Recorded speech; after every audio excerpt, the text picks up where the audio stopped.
प्रताप की आज जयंती है और हम सभी उपस्थित हुए हैं जितने आदरणीय गणमान्य लोग हैं और उनकी वीरता की कथा तो सभी जन जन में प्रचलित है। ये कोई साधारण व्यक्तित्व नहीं है जिनके बारे में केवल 2-4 शब्दों में इंगित किया जाए, क्योंकि शब्द कम पड़ जाएंगे शायद, पर 2-4 बिंदु मुझे स्मरण आ रहा है उनका। हल्दी घाटी का जो हमारे यहाँ के कविवर श्याम नारायण पांडे जी ने बहुत बढ़िया लिखा था कि इतने युद्ध के बाद लाशों पर लाशें देखी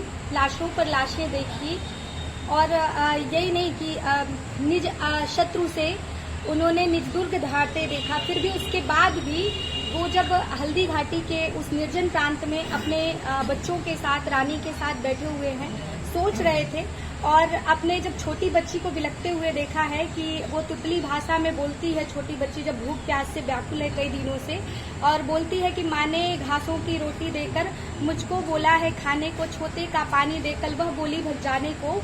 जब रो रही थी और कहती सच कहती हूँ मैंने एकाध कवल ही खाया था, तब तक बिलाव ले भागा जो इसीलिए आया था। सुनती हूँ तू लाजा है मैं प्याली छोनी तेली, मैं सुनती हूँ तू लाजा है मैं प्याली छोनी तेली, क्या दयानत तुझको आती है या दछा देख कल मेली। कि वो जो घास की रोटी भी है जैसे खाने जाती है वो बिटिया, उसको भी बिल्ली लेकर के भाग जाती है। उस दशा को देख करके महाराणा प्रताप की आंखों में अश्रु आ जाता है। जो हिमालय जैसा पर्वत जैसा अचल था वो बिटिया के दुख को देख करके रोने लग जाते हैं और संधि पत्र लिखने के लिए तैयार होते हैं। उन्होंने कहा कोई बात नहीं, अब लड़ाई छोड़ो, मैं संधि पत्र लिखने जा रहा हूँ। और जैसे ही संधि पत्र लिखने जाते हैं, सावधान किया रानी ने और कागज और मसी को उसने छिपा दिया और महारानी ने कहा कि हम छत्राणी हैं, यदि आप थक चुके समर से यदि तो रक्षा का भार मुझे दे, मैं ही रणचंडी बन जाऊं और अपनी तलवार मुझे दे। रानी कहती है अगर आप हार गए हो तो मैं छत्राणी हूँ, मैं महाराणा प्रताप अमर रहे, महाराणा प्रताप अमर रहे।